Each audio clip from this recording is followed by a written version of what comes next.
Study IQ IAS, अब तैयारी हुई affordable. Why Indian temples have erotic art?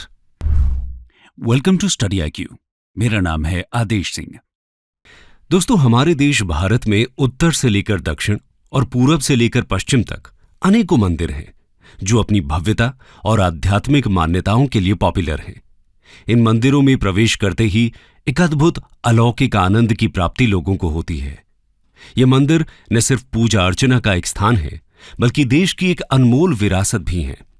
इन मंदिरों में भारत के महान इतिहास की एक झलक भी नजर आती है। लेकिन इन्हीं में से कुछ मंदिरों में पाई जाने वाली इरोटिक आर्ट लोगों के मन में कई प्रश्न भी पैदा करती है।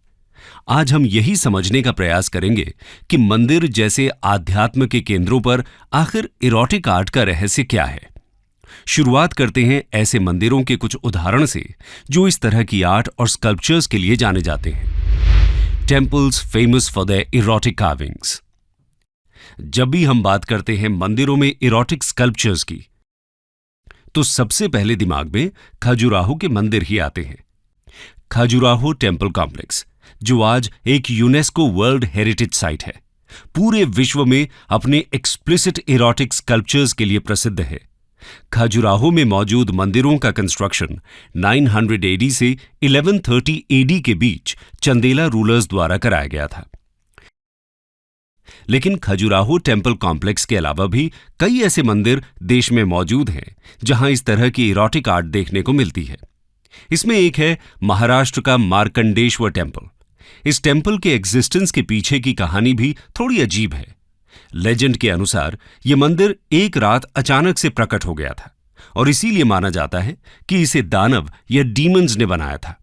खैर, लेजेंड कुछ भी कहे, लेकिन इस मंदिर की दीवारों पर भी काफी सेंशुअल इरोटिक आर्ट देखने को मिलती है। इसके अलावा ओडिशा के कोणार्क में स्थित सन टेम्पल की दीवारें भी बहुत से टिटिलेटिंग स्कल्पचर से सुसज्जित हैं। यहां कार्नल एक्टिविटी के डिपिक्शन के द्वारा न सिर्फ पॉलीगमी बल्कि सेम सेक्स रिलेशनशिप्स भी दर्शाए गए हैं, जो आज भी एक टैबू टॉपिक है। इस मामले में यह मंदिर अपनी क्रेजी और स्कैंडलस इरोटिक पोजीशंस के साथ खजुराहो को एक टफ कंपटीशन देने का पोटेंशियल रखता है। इसके अलावा कर्नाटका में लोकेटेड विरूपाक्षा टेम्पल की बात करना भी बनता है। हम्पी में मौजूद इस मंदिर को भी यूनेस्को वर्ल्ड हेरिटेज साइट में शुमार किया गया है। मंदिर की outer walls beautiful sensuous artwork को दर्शाती हैं, जहां सबसे फेमस सीन एक न्यूड वुमन का है जिसे उसके आसपास के लोग एडमायर कर रहे हैं। इसी तरह भोरमदेव टेम्पल भी है, जिसे छत्तीसगढ़ का खाजुराहो कहा जाता है। 4 टेम्पल्स का ये ग्रुप पत्थर में की गई अपनी सिंटिलेटिंग पोएट्री के लिए पॉपुलर है। ऐसा माना जाता है कि जिन राजाओं ने इस मंदिर का निर्माण करवाया वो तांत्रिक प्रैक्टिसेस में इन्वॉल्व थे। सिर्फ हिंदू टेम्पल्स ही नहीं, बल्कि राजस्थान में located renowned Jain temple Ranakpur भी अपनी इरोटिक आर्ट के लिए पॉपुलर है।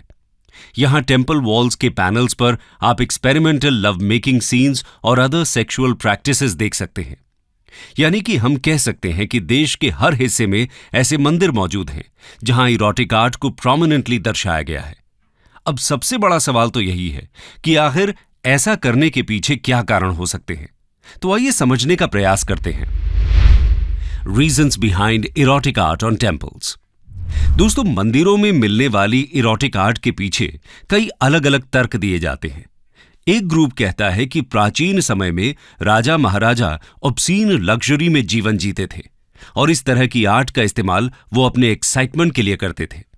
वहीं दूसरे ग्रुप का कहना है कि मंदिरों पर मौजूद इरोटिक आर्ट एंशिएंट इंडिया में सेक्सुअल एजुकेशन प्रोवाइड करने का एक जरिया थी, क्योंकि ज्यादातर लोग मंदिरों में आते थे, इसीलिए ये मास कम्युनिकेशन के लिए एक अप्रोप्रिएट जगह थी।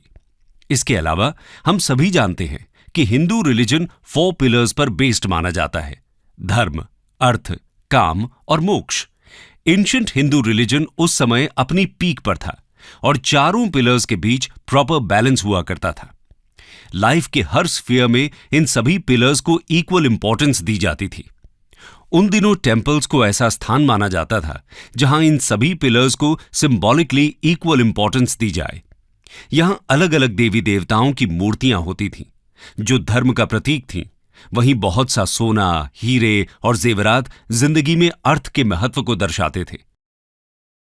इसी तरह इरोटिक स्कल्पचर्स कामा की इक्वल इंपॉर्टेंस को सिंबलाइज करते थे और मोक्ष की प्राप्ति तब मानी जाती थी जब कोई इन तीनों पिलर्स का निश्चित की गई गाइडलाइंस के अनुसार अनुशासन के साथ पालन करे।